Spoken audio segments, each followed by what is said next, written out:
What's going on, YouTube? It's that black dude, and I'm back with another video, and I'm feeling the spirit today. Yay! I couldn't wait to do this story. It's the story of a pastor who might just be going down. Oh, Kirbyjon Caldwell. I kind of figured this nigga was cricket since I was young. Former member of the mega church right here. Yes, I used to go to that church. And I had the feeling about this dude way back when I had to join. Way back when the youth ministry had to go away. Oh Lord. Our ministry, it got shut down and things was never the same. We had to go on over to the adult sanctuary and sitting there with the rest of the adults because, well, our pastor, he just didn't feel that he was up to God's standards of what God wanted him to do.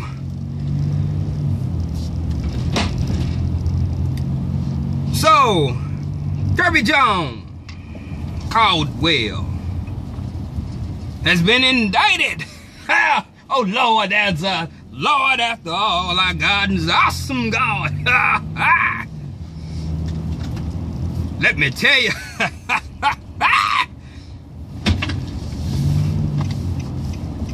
Kirbyjon.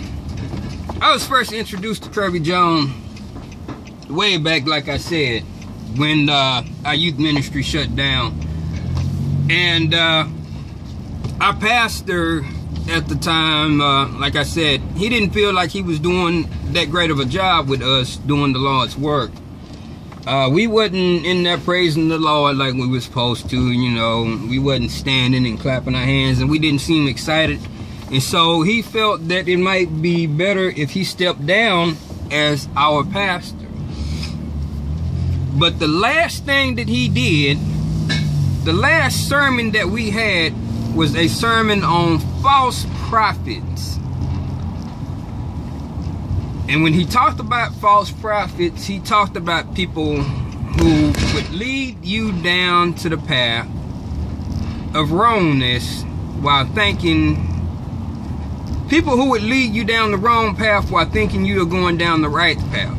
These people would be seeking all kinds of attention for themselves while making it seem like they're doing something good for others. They would be very likable. They would be big time show-offs, and other people would be impressed by them.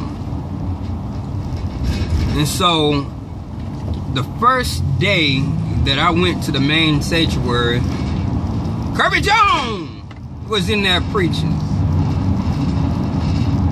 And one of the first things I remember, because I was late, I remember one of the first things he said, because he was in there showing off, which was in there impressing the people. And I remember he said on the stage, "Come on, y'all, give me a hand clap of praise." Now, that struck me as kind of odd because it struck a chord with me. Our pastor would stay on our behinds constantly about praising the Lord, but he never once told us to praise him. Now here's this guy in front of this big, massive church telling the people to give him a hand clap of praise. He's also in there showing off, doing the and the y'all don't hear me now. And I got this, and over the years that I go there, you know, he'd be a little braggadocious. I got this, and I'm living like this. Y'all need to get like this, and just a complete show off. And of course, that lesson stuck with me about the false prophets. and showing off braggadocious, and a bunch of people just following this guy blindly. So eventually I just got bad wind of it. I didn't skip ahead of myself. My parents, they were impressed about me going to the church, and they decided they go ahead and join the church. And my dad, of course, was impressed with the pastor. And one of the things that he did was ask for prayer. Now, getting a hold of the pastor was tough because this is a mega church. So the pastor got all kind of minions. I don't know if that's the proper term. Helpers, stewardess, stewards, all kind of people to help him out. And so my dad was some kind of way able to catch up with the pastor. I guess he plotted it out and was like, alright, I noticed that the pastor exit off stage this way, so I'm gonna hit him off at the pass. And it must have been Super Bowl Sunday. Had to be. But my dad asked the pastor, Pastor, I'm going through some things, can you pray for me? And Kirbyjon Caldwell told him he ain't got time to pray for him. Rewind.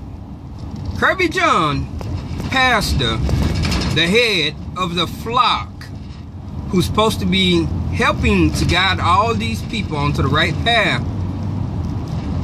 told my dad, for whatever reason joined the damn church, but that's good because he's more and more religious, staying on top of his prayer topics. Big props there.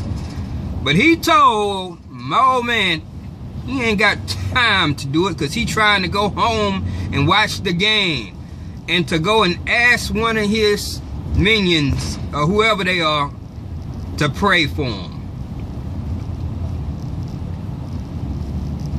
That right there, to me, was the final straw, because I really didn't like all the showing off. No way. I never did like a pastor that scream and holler. I think there might be a video uploaded here, or I might have just left it on Facebook, where I walked out of the church where he started just showing off. And I just got the hell up out of there because he started showing off. And the only reason why I had went there is because my father had asked me to come. I think he had asked me to bring the kids or something like that, and I reluctantly went ahead and brought them up there. And I walked clean up out the church when he started that foolishness.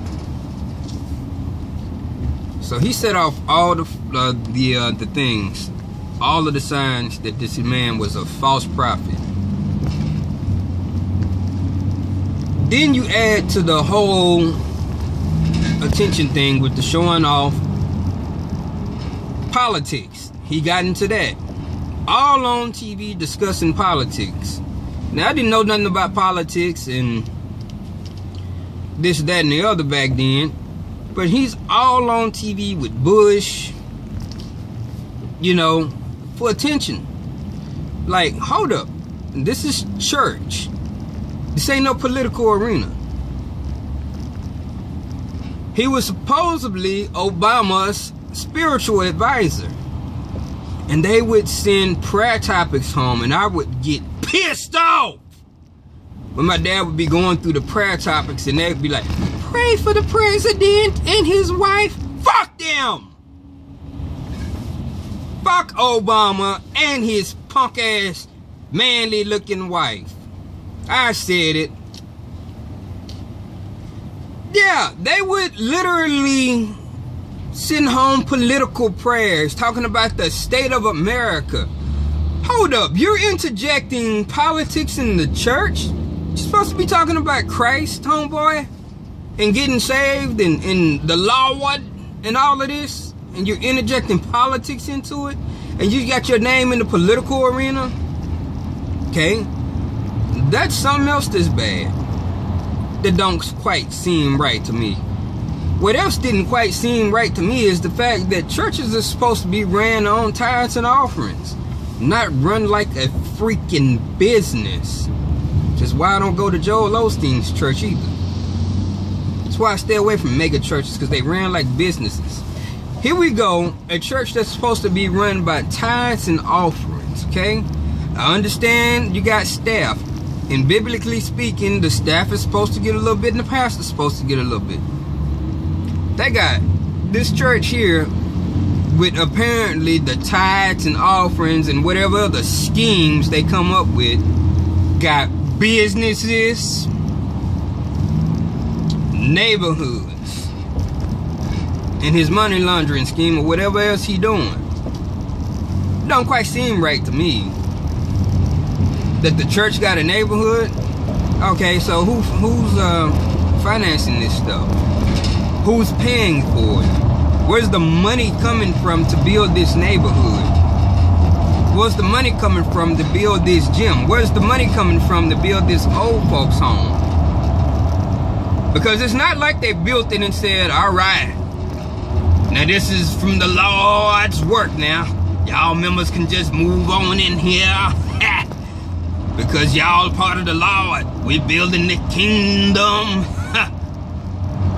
for y'all to enjoy. No. They building those houses and getting paid for it.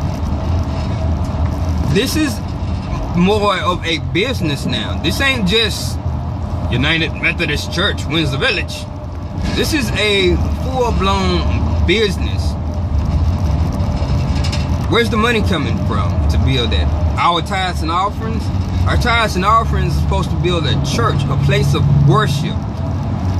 Not neighborhoods, not neighborhood centers, not old folks' homes, which are basically just retirement apartments, 55 plus. You gotta be 55 or older to move in there, and then you pay that high-ass rent. And them $200,000+ homes that's not far from the church, that you gotta be balling and get financed to move in there. Yeah, this is a business. And who's leading that? Well, you got a pastor and you got his wife. They ain't said nothing about his wife yet. But what else is the FBI gonna find? And it's odd that, you know, when our pastor left, he left us with that message. With that last sermon of watching out for false prophets, watching out who you follow. Don't just blindly follow anybody just because they seem like they're popular, aka Barack Obama. Idiots just, oh, he's cool and hip, and we don't know what he stands for, but he's cool and hip. And then turn right around and had you, with your money that you worked for, he said, you're gonna buy insurance whether you want to or not, and if you don't buy the insurance, we're going to take it out of your income tax. Turn right around, got all this racism crap going on. Turned right around and was doing everything that he could possibly do to have your guns taken away from you. Yeah, they voted on that. A ban on all semi-automatic guns. However, every gun is a semi-automatic by definition. Even a slingshot is a semi-automatic weapon. Tried to pass a ban on that. Tried to take your guns away. They're sending home prayer topics. This pastor is all up in politics, sending prayers for politics home. And then they send, from what I understand, because I'm not there, Dad would come home and be like, man, pastor was really going off on Donald Trump today. They ain't sending not one prayer protection prayer home on Donald Trump, though. See, it's a political thing. This guy here is throwing his political opinions all up in church. All about him. Show off. False prophet. Back to the story. So what ended up getting him caught? Excuse me, that's like I got something caught in my throat. Maybe the devil don't want me to tell this story. But I'ma push on through. Anyways, back to the actual story. What got him caught up was that back in the 40s, the Chinese government was selling some bonds. And they were apparently good way back then, but since the communists took over, they were no good. And apparently, back in 2013, Kirbyjon and a business partner, which they didn't name, started selling those bonds to some unexpecting investors. Those investors bought the bonds, expecting their money to be returned to them, and they never got a dime back. And that's been going on since 2013. And basically what they would end up doing when the investors would call for the money, Kirbyjon would be like, just keep the faith. Keep praying on it, brother. The money is going to come to you. Just have faith. And they never got their money back. They would use those tactics to keep these people on hold. And it is alleged that he was using the money to pay off one of his homes. They were using them to pay off numerous credit cards, other property, cars, and all kinds of stuff. And of course, like all them dadgum businesses and stuff that he's got, probably using that too. There was a total of over $3.5 million so far that Kirbyjon and his business partner has conned these people out of. Now he's gone on record, and you can go and watch those interviews talking about I'm totally innocent in all of it. And those bonds are good. You know what? Let me tell you a little story. Cause my old man, he be begging me to go to the church, and I don't go. A couple years ago, I decided I'm gonna go to one of the men's meetings, and the nigga said dick in church. Y'all so concerned about getting your dick twisted, y'all can't see. Like, whoa, whoa, whoa, whoa. Did this nigga just say dick in church? Okay. Yeah. And that was another time when I really did need some prayer. Of course, this was my dad again, begging me to come to church. So I brought my behind on down there to this damn church, where basically I just sat there and played on Facebook all day, because I ain't really want to hear shit Kirbyjon had to say, because I've already written this man off as a false prophet, simply because, yeah, I used to be a member. I peeped what he was doing. I'm looking at and observing all of this shit from years and years and years. And so it had been a while, and people are lined up, and they're getting their prayer on. And I should have known it was a setup. But he's praying on them, and he lay hands on them, and they fall out onto the floor. And I'm like, you know what? Maybe the spirit actually hit them. Let me go down there and get some prayer. And so he prayed on me, and he pushed my head like, whoa! Hey, hold up. Okay, look. I came here for prayer. I'm not finna fall because you pushed me down. Now, if the Spirit of the Lord, it was in me, and you doing all of this here, and this is just the legit stuff, and I fall down because my body just didn't went limp because the Spirit didn't got up in me and I just didn't fail, that's one thing. But for you just to push me down, just to show off in front of your crowd, of yours. Screw you. No. Fuck you. I'm not finna fall down and be part of your fucking Ponzi scheme. Fucking sit there and fall out in front of the people. I came down there for actual prayer because I was going through some shit. And he was still showing off, so I'm sitting there and I'm like, this nigga here didn't push me. This nigga didn't push my head back. And he did it twice. And I just walked on off afterwards. After, you know, like, this nigga here pushing me. And then I was kind of glancing back at the other people who was getting that so-called prayer. And they just went ahead and falling down with him, following the crowd. Being a bunch of followers. And I'm like, man, it is what it is. And I don't believe I stepped foot in that church ever since then. And I don't plan to. And I hope the old man leaves because as far as church goes, as far as the Bible goes, and I know I cuss and all of that and whatever, I don't give a shit and I don't want to hear shit about it, about my cussing or whatever. I'm demonetized. I don't have 1,000 subscribers yet. So I say what the fuck I want to say. Listen.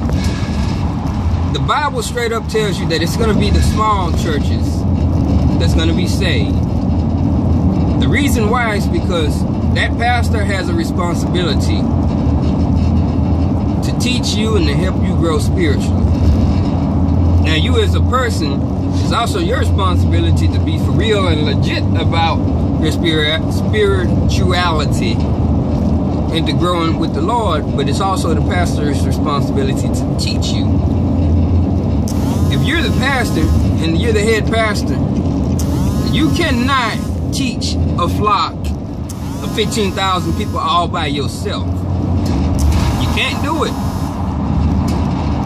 That's all it is. You can't do it. Hold on. Y'all niggas gonna hear my real name, unfortunately. Yo. Where you at, Mr. Tony? Right here off Alameda. Where you going, or where you coming back already? Yeah.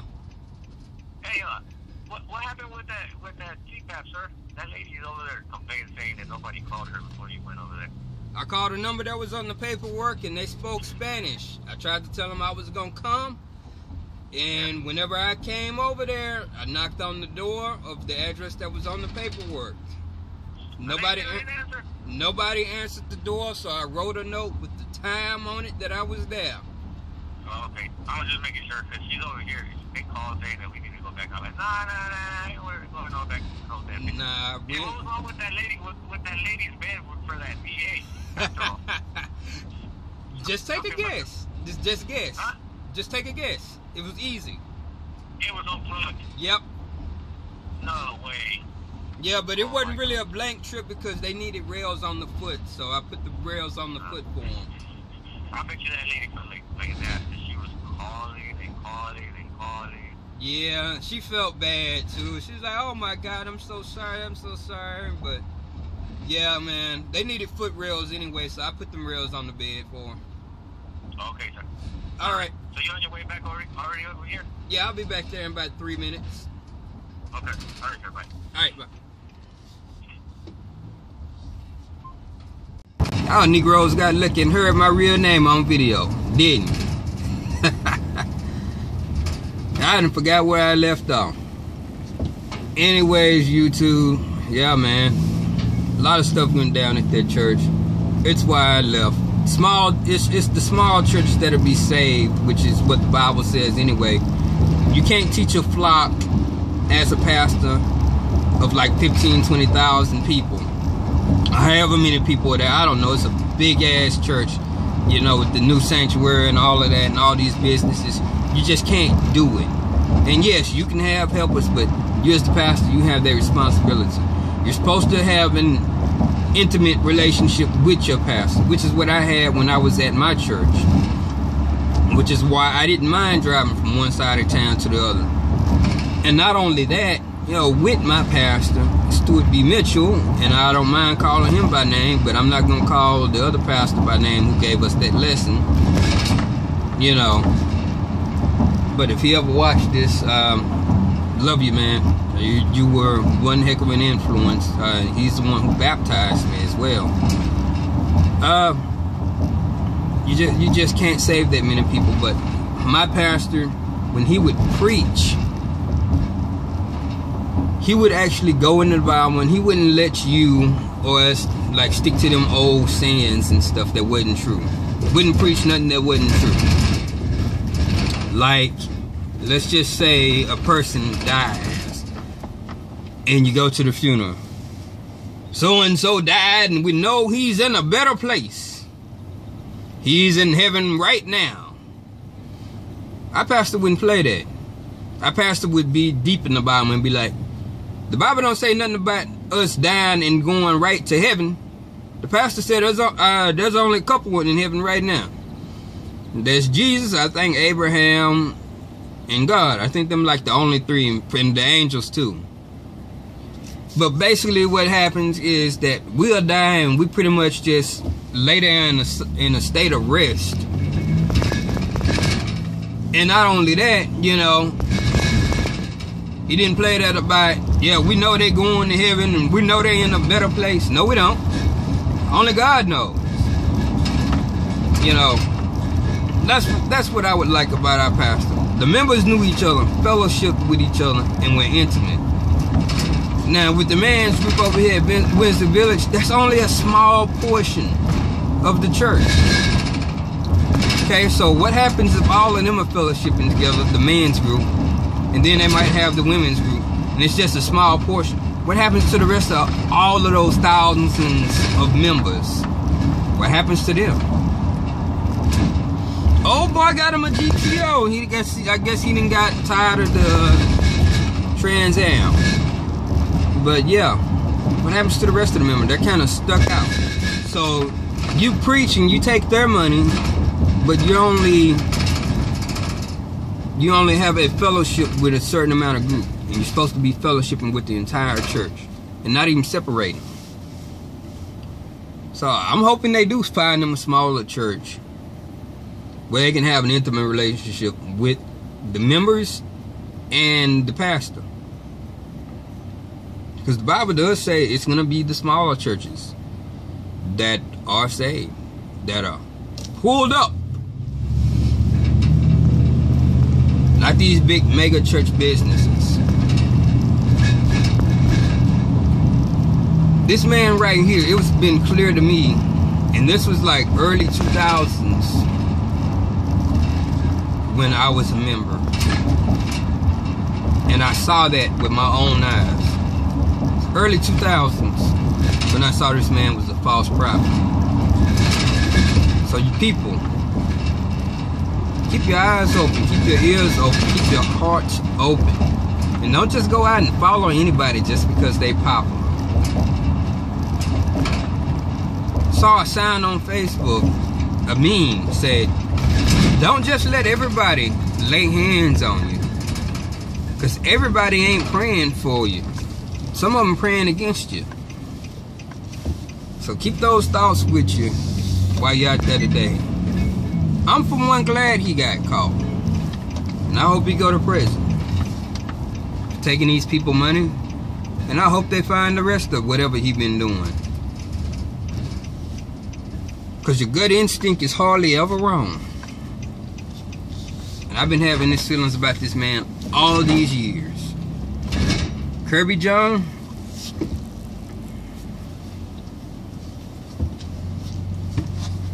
Kirbyjon. I was finna say peace out to you, but you know what? I'm not gonna even say that.